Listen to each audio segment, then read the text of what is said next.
History is broken.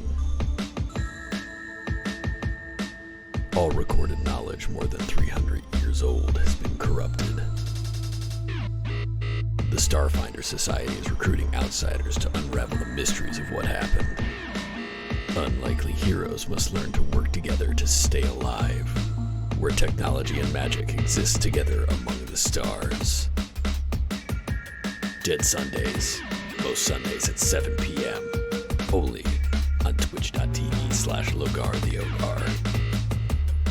The past haunts us all.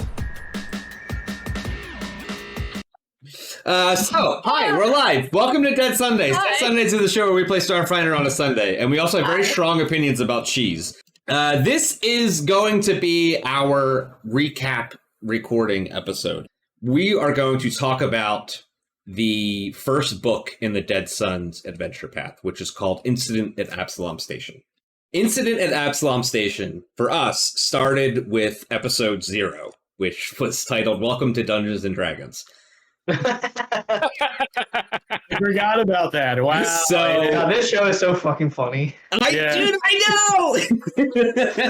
Nobody knows that more than me. Episode 0, Welcome to Dungeons & Dragons, opened with the three of you being Ian, Steph, and Ryan as Pax, Zib, and Horatio separately sitting on a shuttle orbiting Absalom Station. You guys were, from one part of the station or another, going to a specific dock to get off and meet up with a Starfinder contact to possibly explore the idea of doing work for them and joining and becoming a Starfinder. You all had your own reasons. Zib wanted to further their envoy career as a social media space influencer. Pax heard that he could get money to fight things. And Horatio had just graduated from the Arcanumerium as a technomancer and was looking to expand his knowledge of the technical and magical devices that were scattered around through the universe. Nerd. During that time, you guys met Shepard. He was a robot that walked out of the closet.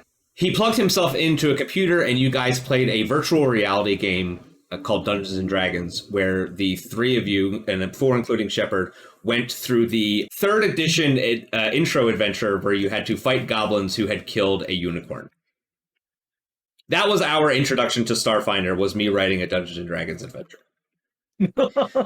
As soon as you guys were done, you landed on Absalom Station. You walked off of the shuttle and noticed a dwarf that was waving to you.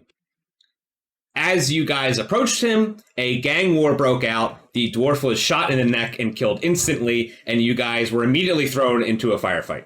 And we started killing everyone because of this one dwarf. His name was Krill, right? His name was Doravor Krill. Yeah, I don't even remember why we picked a side to shoot at. We just started shooting. I don't remember either. I think that you guys you made a perception check to see which side shot first. Right. I do remember this now, yeah. And I think it's written in the book that it is impossible to tell, no matter how high you roll.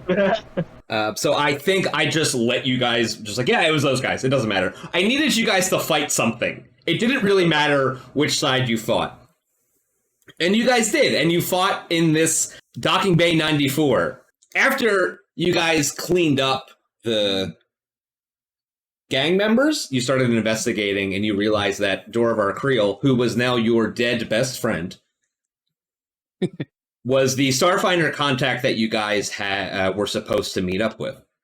You guys did a really good job of not fucking around, which I think is something that has really been beneficial to us throughout the entire production, because immediately, but you guys are just like, no, like let's go straight to the Starfinders. You went straight to the Starfinders, and you met probably the most important person that you could have met during your stay at Absalom Station. Yeah, the taxi driver. You guys met Taxi driver. Corbin Dallas. Corbin fucking Dallas. You guys got in the taxi with Corbin Dallas, who drove you to the Lorespire complex in the eye of Absalom Station. You walked up the stairs of the Lorespire complex, and you met the most important person that you have ever met, Kisses, the high-ranking Starfinder officer. Yeah, I was about to say, not Jin. No. No. Chiskisk, the high-ranking Starfinder officer that you are still in contact with now. At the time of this recording, currently, you guys are in transition from your last battle on Eox to gathering your supplies and leaving the planet to go somewhere. You don't know. It's spooky. You guys met Chiskisk. You gave Chiskisk the unfortunate news that Duravar Creel had been killed in a gang war. While Chiskisk was upset about this, they were very focused on finding out who killed Duravar Creel. There were two factions at play. There were the Downside Kings, who had shot Creel, and then there was the Level 21 crew, correct. The Level 21 crew was a group of organized crime people that were really just poor people taking matters into their own hands. They lived in the Spike. The Spike, as you went down, was slummier and slummier and slummier, whereas the Downside Kings were an aggressive, violent gang.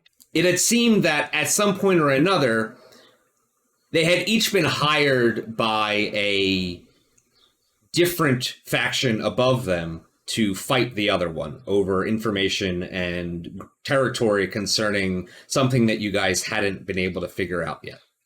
It seemed that the murder of Duravar Creel was completely incidental, and he had just been caught in the crossfire. After more investigating, you guys went down into the Spike, you went down into the ganglands, and you found more and more information about the Level 21 crew and the Downside Kings. The Downside Kings were representing an organization known as Astral Extractions, who were at war with another organization known as the Hardscrabble Collective. Mm-hmm. The Hardscrabble Collective was a group of miners. They were basically a union that represented themselves, stood up for themselves, and would only take contracts from non-scab individuals. Astral Extractions was their corporate counterpart. Obviously better funded and probably not as nice to their employees. But the Downside Kings were working for Astral Extractions, and the Level 21 crew was working as protection for the Hardscrabble Collective because there was an argument over a rock that had been pulled out of the drift. The drift being the realm of hyperspace in Starfinder. The drift is amazing. It is the gift of Triune, the artificial intelligence god. It is only accessible through a drift engine, which uses technology to open up a rift in the realms. It is impossible to get to the drift by magical means. It is only pure technology that you can get there. Oh, I didn't know that. Okay. Yes. Sorry, every time table. Know that. Yeah. Every time a drift engine is activated, a piece of another plane of existence is transported to the drift with you. This could be anything from a small patch of land in Aposte to a giant mountain erupting lava from one of the planes of hell. The drift is full of these chunks of other planes, and as these chunks of other planes filter into the drift every time somebody uses one, the plane itself grows. There was a ship called the Acreon. The Acreon was a mining ship. Somewhere in the drift, they found a big rock, and they decided, you know what? We're miners. We're going to take this big rock, and we're going to take it back with us.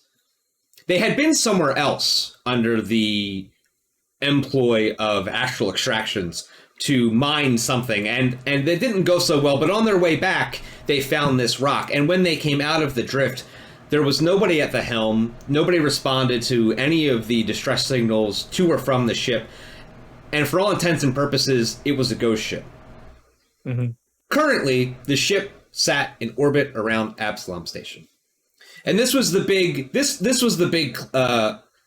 problem in Absalom Station. This is what everybody was talking about. This is what got you guys into the boots of Starfinders. You had to figure out how are you going to solve this problem of this fight between the Hardscrabble Collective, Astral Extractions, and also the problem of what the fuck is this rock and what happened to the Acria. You investigated the gangs in the Spike. When you did, you found your way to a very small Sundries spot, who was run by a very chiseled halfling woman who was somewhere between the Hardscrabble Collective and the Level 21 crew. Quite an incident at Absalom Station. There was a big incident at Absalom Station, which is where the incident at Absalom Station has not actually happened yet. Through more investigation, you decided that you were going to investigate the Downside Kings. And you tell me how you investigated the Downside Kings. Oh, God. I don't remember how we went around and... Oh, I remember very well. But very well composed. I think we asked a lot of smart questions. We murdered the dance floor. Yes. Yeah, with everyone in the back room. And then we won the back room, and they were very nice to us. Negotiations were short. Negotiations were very short. The three of you, plus Shepard, talked your way into the Fusion Queen, which was a Downside Kings bar used as a front for a lot of their operations. All right. Boss is gonna kill me for this, but all right. Only if he finds out, which he won't, because we're not planning on murdering anyone in the club. That's a weird thing to say. It's a very weird thing to say. Very strange thing to say to someone who you're not about to murder, is that you're not gonna specifically murder them. The only thing I plan to kill is the dance floor. Oh, this fucking guy! All right, you know what? Never mind. I love you. You're coming in now. All right, just don't hit anybody or scratch anybody or steal anything or shoot anybody. As soon as you got in there, you started talking to everybody that you could find. Horatio walked to the bar and ordered a glass of milk. Just a milk. You literally asked for a milk? Yep. Not even like a space milk? Just space milk. Just Cow's milk. Just space milk. Unsuspicious. Pax walked to the dance floor, immediately performed violence upon it. I'm gonna make an argument here that I want to use my profession. What's your profession? I'm a self-defense teacher, so I'm gonna go out and do some kata. Oh yeah. You want to do kata? Okay, I mean you can do whatever you want. So yeah, you can go ahead and do some kata. Use your profession. Okay. 19. 19. Why 19? It says 14. Because I clicked twice by accident. Oh, I see. But the first one is yeah. Okay.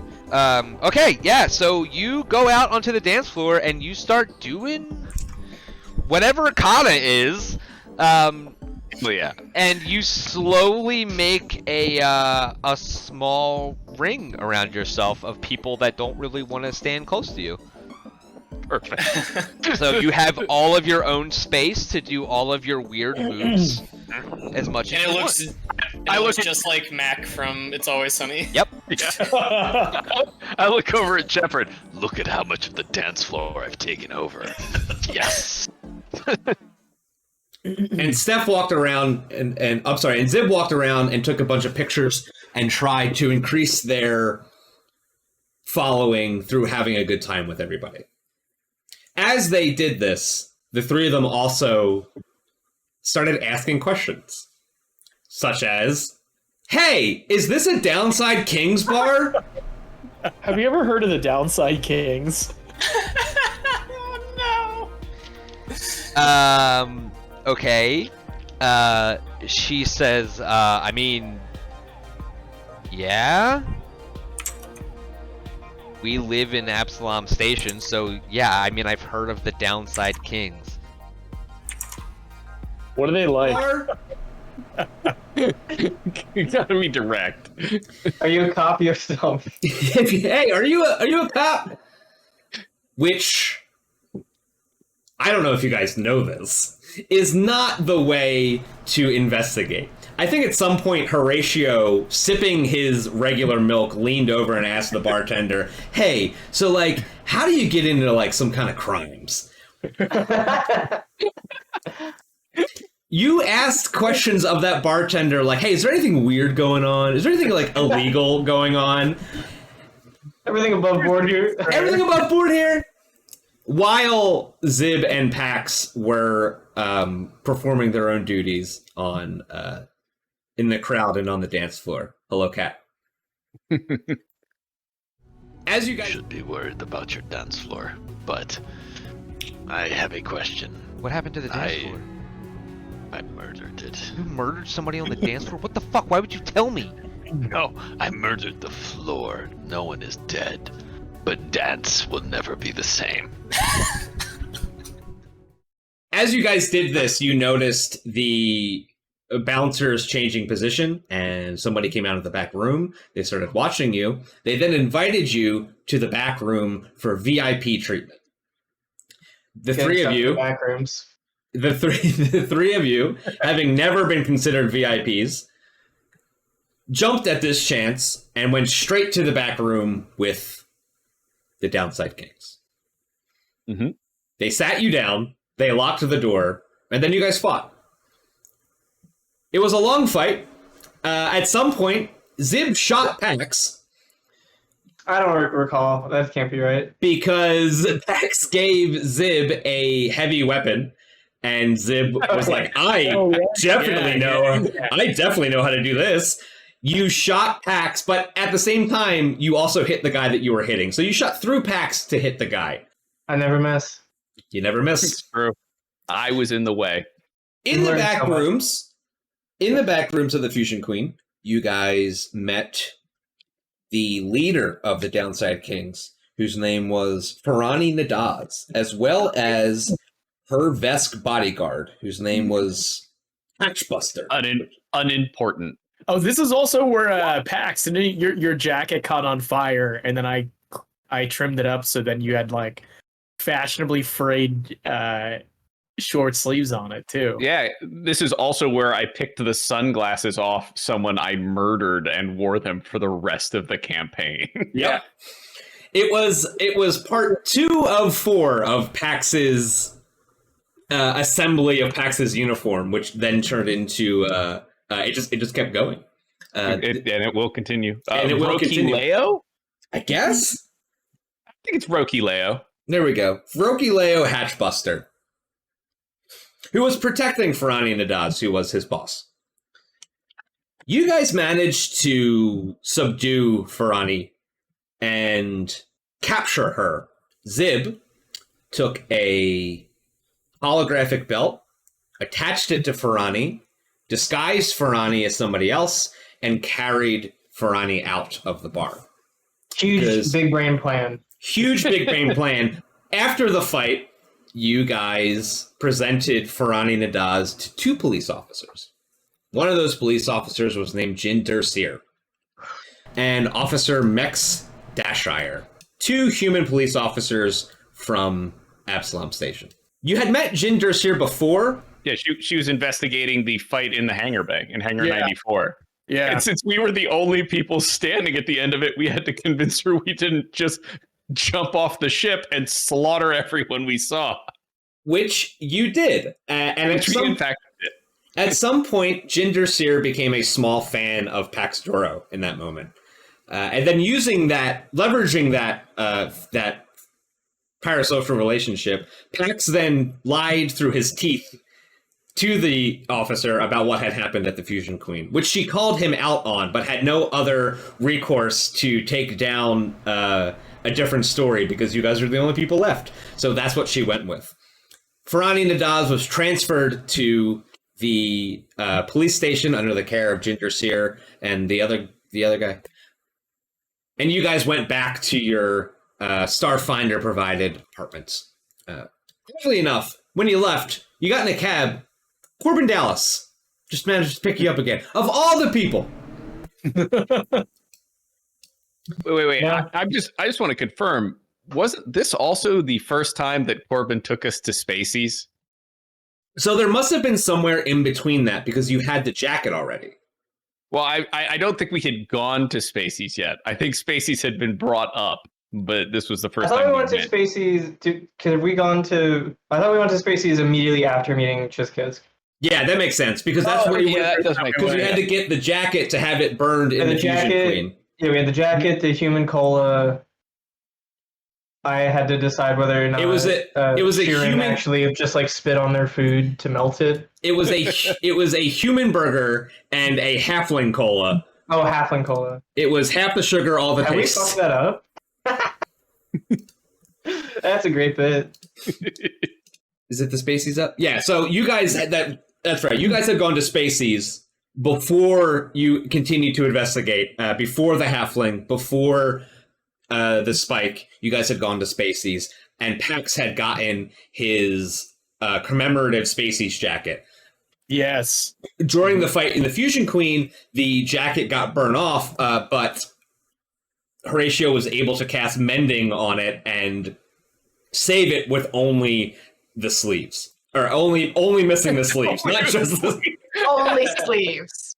Hi, welcome to my only sleeves. The jacket lives on through Pax Doro and is constantly mended over and over again from his battles. And looks sick as hell. And it looks fucking sick as hell, bro. Stretching it over armor constantly. As well as the cool sunglasses that you gained. I think you also gained a tooth from the Downside King's fight. I think that's where this happened too. That's right. I also I forgot about that. I knocked a tooth out of someone's mouth and then put it on a necklace or something. Very cool thing that you did. Yeah. So after you made your way back to the surface, basically the flat part of Absalom Station, you guys spent a couple days resting and following up on more leads, which eventually led you to the decision that you had to go and investigate the drift rock. You had to go.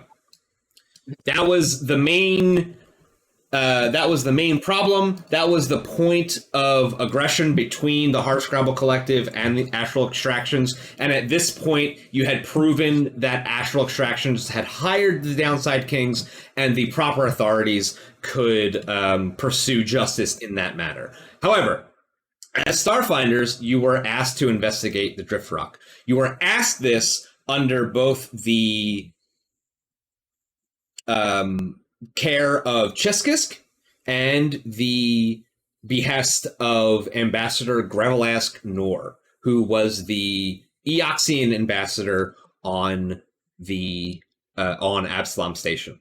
After you left the meeting with Chiskisk, a black car pulled up, piloted by Jin Durseer, who was wearing plain clothes. She didn't say anything yet, but she handed you a letter that was the blackest black you had ever seen and written in pure gold, an invitation to come see Grevelask Nor. You went there. He asked you to investigate the Drift Rock. He knew you were already going, but he also asked you to find a package for him and to take it back without either opening it or telling anybody that he had asked this of you. And basically your answer was, maybe. Which is a good answer. Before you left again, you went to Spacies, and when you got to Spacies, you were sitting down and you were eating. Jin Durseer entered again, and she plopped down a bag of credits. The bag of credits was collected from everybody in the station who knew that you guys were going to go up to the Drift Rock to investigate it and figure out what happened on the Acreon. The Acreon being the ghost ship that was towing the asteroid. I think I called my parents. You did. You did call your parents at some point. There like was sessions I did, yeah. There was a argument between you and your parents when Pax congratulated you for getting your first murder. Yes. You'd done so well at murdering people that Pax had to congratulate you and let your parents know. You called them before you left the station when you were still in Spacies. You've only become more proficient at murder since. They are going to be so proud of you when they know your body count.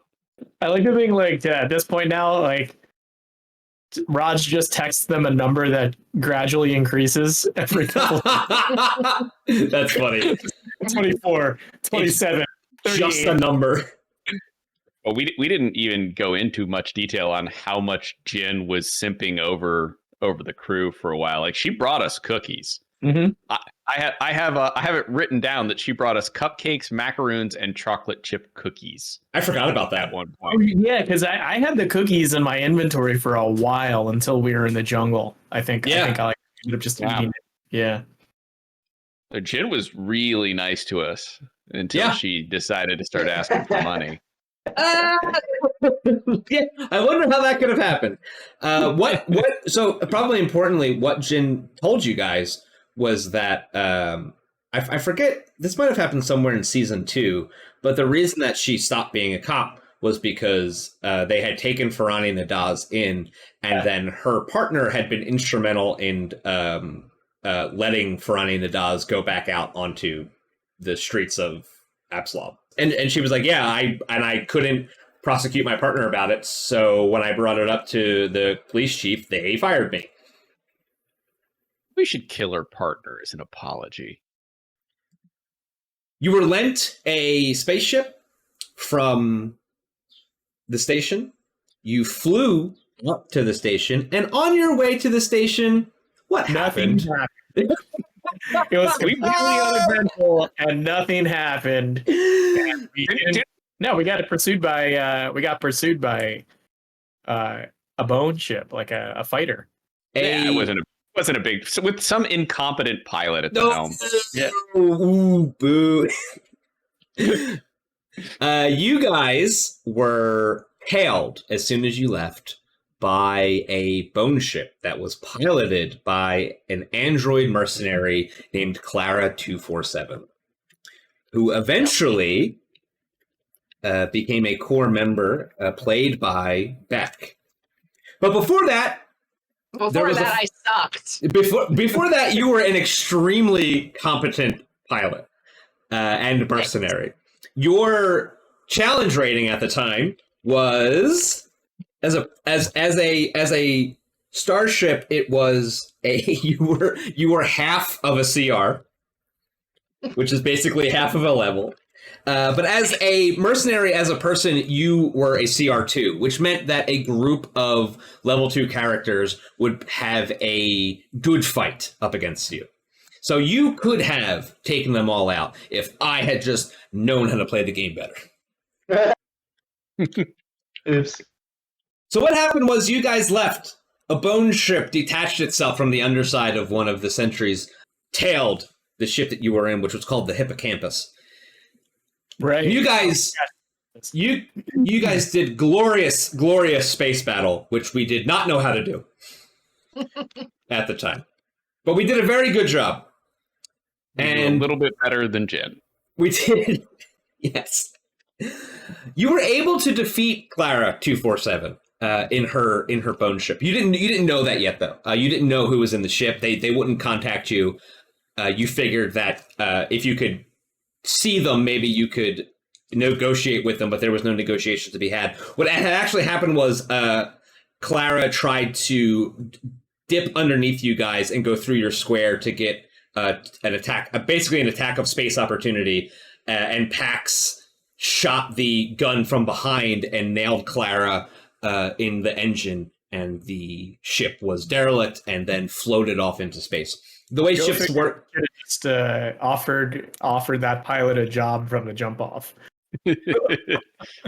there's a really when Beck and I were taking Clara and making Clara into a PC, there was this really difficult decision that we had to make, which was that Clara, the way she's written, because she's an NPC, NPCs and Starfinders have different levels of they have different math. So that CR2, Clara had a plus 14 in piloting.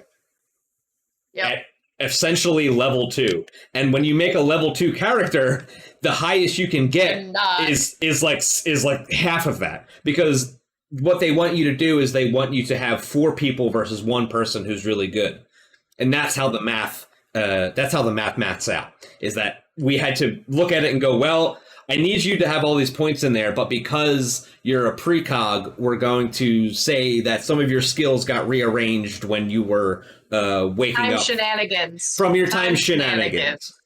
Just You, always time. Just always time shenanigans. Solves Your everything. ship got shot and you hit the dashboard with your face and Got a And then concussion. time. some stuff fell out. Got a Woke up. concussion, and now I can manipulate time. Woke So up you on a just- rock. Meeting us made you dumber. As it, Yeah, that as it happens too many. That tracks. Yeah. Clara's derelict ship was floating through space, and you guys went and docked with the hippocampus. You went hatch to hatch. It was very sexy.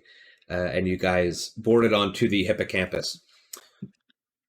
The hippocampus was... Oh, I'm sorry. You left the hippocampus to go to the Acreon. Yeah. The Acreon was the derelict ship. The Acreon was running on emergency power, towing the drift rock behind it. You had to make your way to the bridge to turn everything back on. Even though you entered from the back, which is where engineering was, all of the proper controls to reboot the ship were in the bridge in the front. On your way there, you fought a couple of really nasty space dogs. The void dogs that you fought were called the Akata.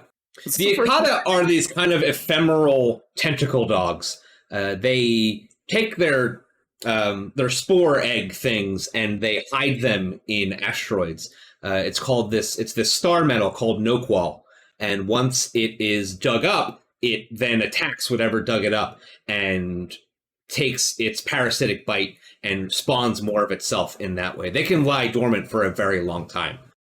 That is an Akata. The Akata are vicious. You can see how sharp their claws are, and their claws and their bite both transfer these parasites into its victim, and they eventually die of a disease, and then they spawn more Akata, which then hibernate themselves until the next time that the cycle repeats. However, they also shed, and once they are defeated, you can take that Noqual, that star metal, and either sell it or make things out of, make weapons and armor out of it, which you guys did. You searched every room and eventually came to a barricaded bathroom with 2 squeaky voices trying to sound like they weren't there. When you guys had walked in, you defeated the Akata. You found 1 dead space goblin on the Acreon. As you continued more, you found 2 alive space goblins barricaded themselves inside of the Acreon.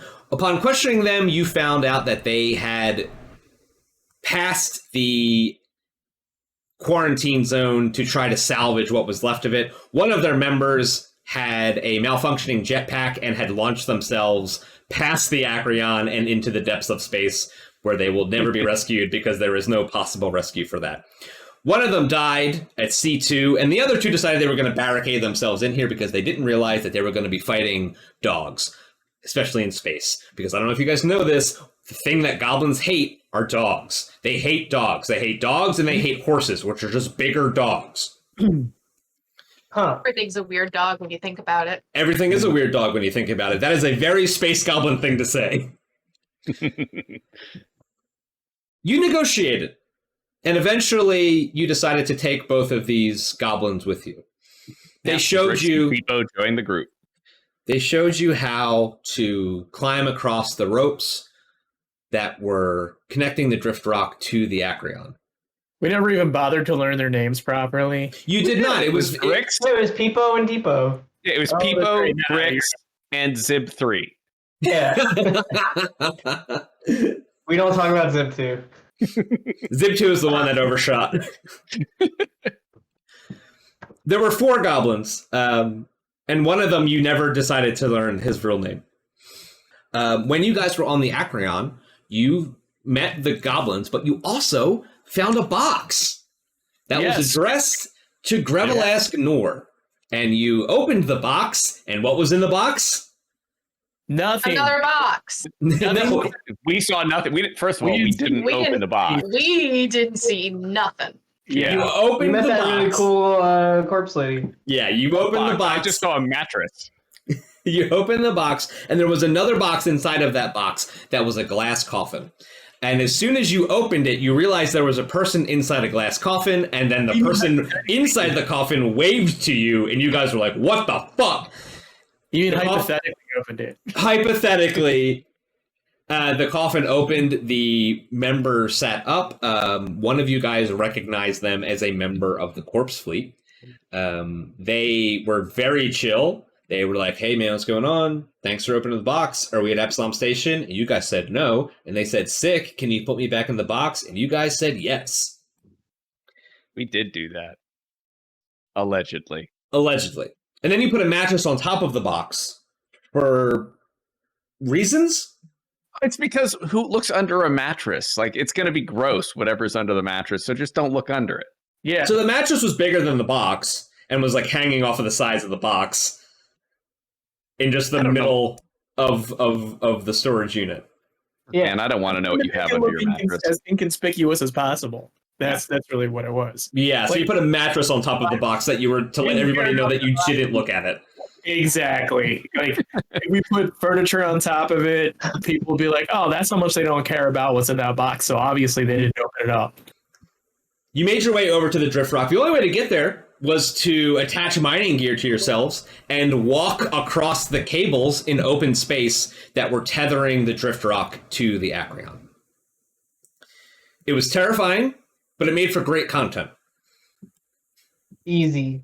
You guys got to the drift rock, and after a little bit of walking around, you found a big hole. You went and explored the big hole, and as you went through, you suddenly started to find dead bodies, and on the spacesuits they wore patches that said the Acreon. Clearly, these were the dead crew members that had been lost at some point. One you found was just dead. Just a dead guy. This was the drift rock. You guys had entered from the left and made your way down or up, which is irrelevant because you're in space. You found a dead body of an Acreon crew member. Before continuing on to D3, you decided to go down to D1. And what happened in D1? I'll tell you what happened in D1 because nobody remembers. You guys sent... There's a dead goblin in there. You guys sent the goblin in first, and what had happened was Clara 247 had landed on the other side of the asteroid, had snuck her way into the drift rock because she knew you guys would be investigating, and she shot the first thing that came around the corner, which just happened to be the goblin. God damn it. His brains painted the inside of his little space goblin helmet. He didn't even have time to scream, and combat was initiated. Hold up. He also had like a brave little speech right before going in there. Like He did? I remember He did, yeah. I remember him really excited to help us, getting ready to go around that corner, and then no more head. And his head just turned to red mist. Which makes sense because they had to do a lot of convincing to let you guys come with them. So they really wanted to prove themselves because they realized at some point that the only way out of this was with you guys. Not that they wanted to admit it, but they wanted to be helpful to you. So they really, really, really, really, really wanted to commit. And unfortunately, they did. Clara 247 was hiding behind a rock. Behind is relative, again. Her sniper rifle and her pistol and her trick attack and her holographic image clone was not enough to distract you guys. But you didn't kill her. You left her alive. And you asked the last remaining goblin, whose name you did not ask, to tie her up with the scrap from Peepo's body. Which he did. And then you left Clara there, considering that you would come back and get her later. You explored the rest of the cavern. In D3, D4, and D5, you guys found purple, nasty zombies, which were the end result of the Akata's parasitic bite. They would go through this transformation and become a purple zombie that had... Oh, I'll just show you a picture of it. Oh, yeah. I remember these dudes. Yeah. Chocolate fight. I gotta remember what they're called. They had a specific name.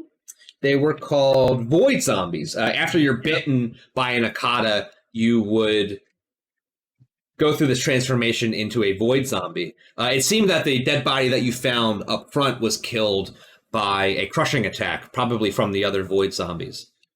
Ugh. Their bottom jaw fell off, and their long Akata-like tongue was used for many, many attacks, and would eventually fall off and spawn new Akata, and the void zombie would die. In the next room, you fought something slightly different. You fought a drift dead. In D4, you fought a drift dead. That was the equivalent of a ghost, but had that purplish hue of being connected to the drift. Without really knowing it, you guys had interacted with all of the remaining members of the Acreon. You found a small hatch, which led to something you didn't know. Down here, there was a door, which didn't make any sense, because you were in the middle of an asteroid. Once you opened the door, you realized that it led into some kind of facility within the asteroid itself. You started walking around, and it was made of a metal, a ceramic composite alloy that you guys had never seen before. But it was unique. You guys had never seen anything like it, and beyond that, there were runes and writings on the wall in a language that you guys did not understand. Right, I remember trying to decipher that, and like nothing. That was when I was like, I should call my homies, and there was nothing. There was. Yeah. It's not that you weren't able to do it. It's that the information that you were looking for did not exist. Nobody had it. Yeah. As you explored these metal hallways, you eventually made your way into a small closet which contained the body of someone named Mariko Nash. You picked up her last will and testament, which was a voice recording that she had left while trapping herself in the closet.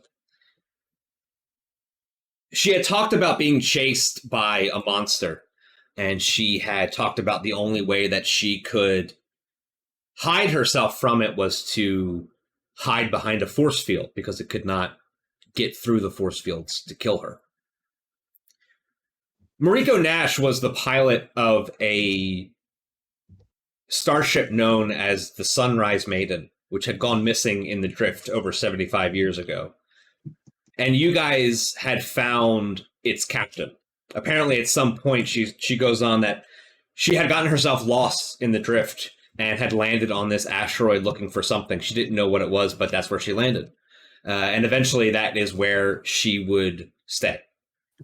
She said that whoever found her or the ship was entitled to it, because she wasn't going to have a use for it anymore. And at the end of the recording, it is clear that she decided to not be the victim of the monster. After you explored the lefts and rights of this strange facility, you eventually also came across an old malfunctioning security robot that was patrolling the halls. And as much as you tried to communicate with it, it had no intention of being talked down. And in that fight, because it used a lightning shotgun, the final goblin, whose name you never bothered to learn, was killed. His last words were, "My name is Boblin," and then he went to do something heroic, and then he died. I remember that. Man. I'll always remember you. Goblin. I'll remember you, Zip 3. After investigating the facility more, you guys couldn't really find any more information. But you did download a copy of everything you could from the terminals that you found. It was lucky that you were able to interface with them at all, but Horatio figured it out. Mm-hmm. As you guys went through what was clearly a hangar door, you were immediately attacked. Now, this is part of the reason that I wanted to do a recap video, because the original Dead Sons adventure path was created with rules that were still being written. And at some point, there was a discrepancy between the final boss of the first adventure path and the numbers that they were going to use for NPCs.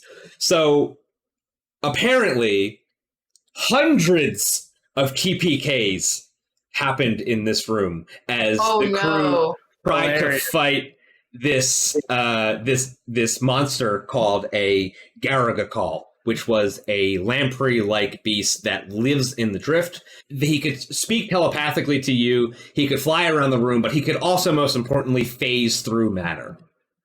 Jeez. This was the creature that Nash had been fighting and had put up a force field in front of herself to stop the thing from phasing into the room that she was in. You guys fought the Garagakal, and the whole time I was pulling punches. I was adding damage, I was lowering ACs, I knew it was going to be rough, but it ended up being really rough. And in that moment, I decided that Clara 247 was going to burst through the door. I rolled an escape check against Boblin's engineering check to tie Clara's hands together. At some point when you guys were investigating, Clara ran up to you and says, "Hey, I got free. I'm going to go back to the Acreon." When Clara was on the Acreon, she figured out that the only way that she was going to get off the Drift Rock was if she went to what was clearly another hangar bay. She used the Acreon's sensors and figured out that there was another ship. The Acreon wouldn't respond to her, so she decided that the only way she was going to get off the Drift Rock was to find this other ship. And she also realized that this ship had been missing for 75 years. She burst through the door and ran directly to the Sunrise Maiden. You guys continued fighting, but it wasn't really doing a whole lot. At this point, Pax yelled, "Everybody get to the ship," which you did. You fought off Gary long enough to create a window where you could run up the ship and close the door and turn on the force fields of the ship, therefore not letting him phase through the matter and come and get you. Now, there is a really important caveat about this. I don't know what you mean. You cannot play by the rules if you do not know them. It takes several minutes for ship's shields to boot up. Not seconds. So it was a very cool idea that I had not considered. I didn't know that ship reactors worked like that. So I just let you guys do it. You got on the ship, you started up the shields, and you took control of the Sunrise Maiden. Gary was just going to have to deal with it and stay on the Drift Rock. When you guys were in episode 0, Welcome to Dungeons and Dragons, you had played the game with Shepard, except that Shepard didn't look like the robot that you had just met on the shuttle. Shepard looked like an android, and he was a grizzled, cigar-smoking soldier of an android. We ended the episode after you guys got on the ship and booted up the shields. That took no time at all. I also let you remote hack the hangar bay from the ship, which is not a thing that you were allowed to do, because I realized that if I didn't let you do that, you would have had to leave the ship again, and you would have had to fight the thing anyway. Star Wars rules. We'll just shoot the control panel. We'll It'll just open shoot right up. Makes perfect sense.